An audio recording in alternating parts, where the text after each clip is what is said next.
సూర్యాపేట జిల్లా కోదాడ మండల పరిధిలో ఈరోజు తెల్లవారుజామున ఘోర రోడ్డు ప్రమాదం చోటు చేసుకుంది. ఈ ప్రమాదంలో 6 పరిస్థితి ఉంది. 14 మందికి కూడా తీవ్ర గాయాలు కావడంతో కూడా కోదాడ ప్రభుత్వ ఆసుపత్రికి తరలించి కూడా చికిత్స అందిస్తున్నటువంటి పరిస్థితి కనపడుతుంది. మొత్తం కూడా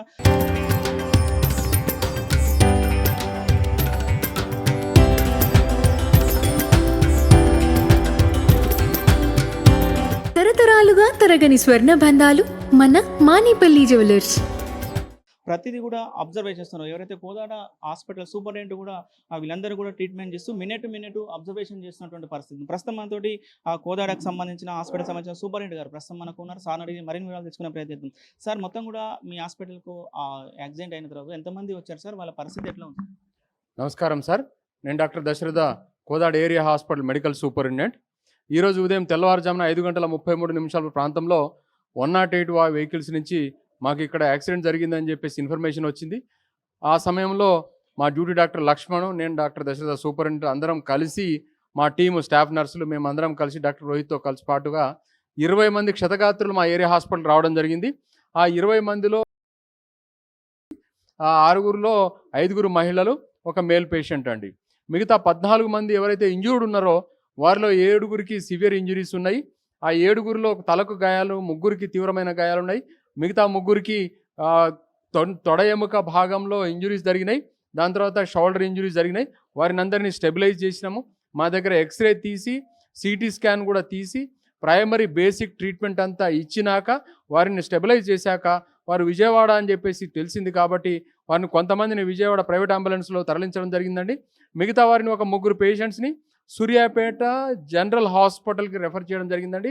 గౌరవ కలెక్టర్ సూర్యాపేట తేజస్ నందలాల్ పవర్ గారు, గౌరవ ఎస్పీ నరసింహ గారు మరియు కోదాడ ఆర్డీఓ సూర్యనారాయణ గారు వీరందరూ దగ్గరుండి మానిటర్ చేశారండి. టైం టు టైం మానిటర్ చేస్తూ ఉన్నారు. అండ్ ఇప్పుడు ప్రస్తుతం వీరు ఆ మిగతా 7గురు సీరియస్ వారు పోగా మిగతా 7గురు స్టేబుల్ పేషెంట్స్ ఉన్నారండి. ఆ 7గురు స్టేబుల్ పేషెంట్స్లో 2 మా దగ్గర ఉన్నారండి. రమణమ్మ గారు, వీరికి తలకు చిన్న గాయమైంది, వీరు స్టేబుల్గా ఉన్నారు. ప్రస్తుతం మనం కోదాడ ఏరియా హాస్పిటల్లో వైద్యం చేస్తున్నాం. వీరు కూడా కోలుకున్నాకనే వీరి ఇళ్లకు పంపించడం జరుగుతుంది. అండ్ రెండవది, ఇప్పుడు చనిపోయిన వారు ఎవరైతే ఉన్నారో ఆ 6గురిని ఐడెంటిఫై చేయడం జరిగింది. ఒకడు Mary Jyotsna and Chennakesavula Nagendra Babu and Yasarapu Chinni, Tellaprolu NTR జిల్లా వీళ్ళందరూ ఎన్టీఆర్ జిల్లాకు సంబంధించిన వారు. సూరవరపు షకీనా ఆటోనగర్ విజయవాడ అండ్ కొండూరు భావన విజయవాడ, పిడికిటి లక్ష్మి తేజ విజయవాడ. వీరిని మరి మా కలెక్టర్ గారు, మా ఎస్పీ గారు ఆదేశాల మేరకు, మా డిఎంఎన్హెచ్ఓ గారు ఆదేశాల మేరకు పోస్ట్ మార్టం మా టీమ్ ఆఫ్ డాక్టర్స్తో త్వరగా పూర్తి చేసి వీలైనంత త్వరగా వీరి ఇంటికి మా అంబులెన్స్ల ద్వారానే ఉచితంగా చేర్చే ఏర్పాట్లన్నీ చేస్తున్నామండి. ధన్యవాదాలు. సార్, కలెక్టర్ గారు వచ్చారు, మొత్తం పరిశీలించిన పరిస్థితి ఏం సూచనలు ఇచ్చారు సార్? మొత్తం కూడా క్షతగాతులకు ఎలాంటి ట్రీట్మెంట్ జరగాలని కూడా ఏమన్నా సార్? కలెక్టర్ గారు గౌరవ తేజస్ నందలాల్ పవర్ గారు కలెక్టర్ గారు వచ్చిండ్రు.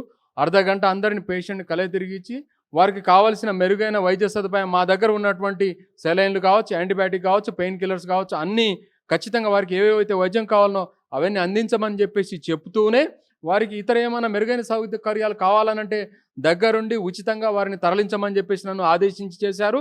తర్వాత పోస్ట్మార్టం కూడా వారి బంధువులకు ఇల్లు చేరేదాకా మానిటర్ చేయమని చెప్పేసి నాకు సూచనలు సలహాలు ఇచ్చిపోయారండి. కుటుంబ సభ్యులకు సమాచారం ఇచ్చారు సార్. మొత్తం కూడా ఇప్పుడు 6 కుటుంబాలు కూడా ఇక్కడికి చేరుకున్నాయి సార్. ఇంకెవరైనా వచ్చే వాళ్ళు? 6 కుటుంబాలు దాదాపుగా చేరుకున్నాయండి. అండ్ కృష్ణా జిల్లా జగ్గైపేట డిఎస్పీ గారు కూడా ఇక్కడికి రావడం జరిగింది. పోస్ట్మార్టం రూమ్ కాడ వారు పంచనామా రాస్తున్నారు. వారు పంచనామా రిపోర్ట్ మాకు ఇవ్వగానే మా డాక్టర్లు గారు కూడా సిద్ధంగా ఉన్నారు, మా డ్యూటీ డాక్టర్స్ ఇద్దరు సిద్ధంగా ఉన్నారు. పోస్ట్మార్టం కంప్లీట్ చేసి త్వరగా వారిని కూడా చేరవేర్చే ప్రయత్నం చేస్తాం. ధన్యవాదాలు. మొత్తం కూడా ఇది కోదాడ హాస్పిటల్ సూపరింటెండెంట్ గారు చెప్తున్న పరిస్థితి. ఉదయం తెల్లవారుజామున ప్రమాదం జరిగిన వెంటనే హాస్పిటల్కు క్షతగాతులను తీసుకువచ్చారు. వచ్చిన తర్వాత ఏమంటే వాళ్ళకు ట్రీట్మెంట్ కూడా స్టార్ట్ చేశామని కూడా చెప్తున్న పరిస్థితి. ఒక 14 మంది ఇక్కడికి చేరుకున్నారు. 6గురు మాత్రము చనిపోయి ఉన్నారని కూడా చెప్తున్నారు. వాళ్ళకు కూడా పోస్ట్ మార్టం కూడా పూర్తి చేయడానికి అన్ని ఫార్మాలిటీస్ కూడా పూర్తి చేస్తున్నామని కూడా సూపరింటెండెంట్ గారు చెప్తున్నటువంటి పరిస్థితి కనపడుతుంది.